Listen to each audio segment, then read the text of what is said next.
Vem a ex por não ter sido despejado. O senhor vai achar que é importante mesmo a gente ficar aqui? Mas você não viu? Já até combinei com ele. Até uma escolinha, já pensou? Olha, ninguém tá te pedindo nada. É, mas eu vou fazer.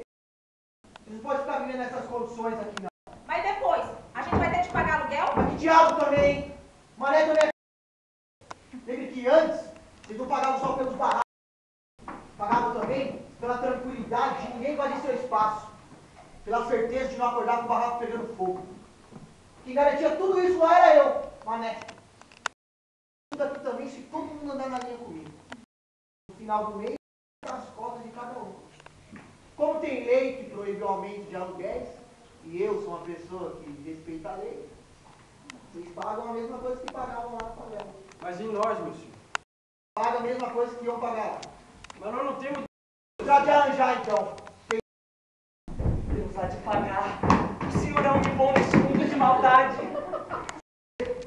Vou arranjar umas madeiras para melhorar. Obrigado. Claro que... É? Mesmo que a sua irmã pagava lá na favela. Mas eu não tenho. Então vai ter que desocupar o lugar, né? Eu não tenho pra onde ir, o senhor sabe. Eu vivo da caridade de algumas pessoas. Por que é que não trabalha, então? Trabalho sim. Mas pra Deus, nosso Senhor, Ele me concedeu.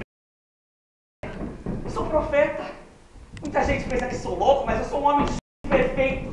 Também, Jesus e seus profetas. Sereis perseguidos e tomados por muitos, mas a diferença é que aí os outros é que eu tive o privilégio de ver. Mas Jacó vai ser o seu futuro se não arranjar dinheiro para pagar. Deixa eu contar a visão que tive. Ah, vai pro inferno com as suas visões. Rolando, rolando, como uma enorme bola de fogo.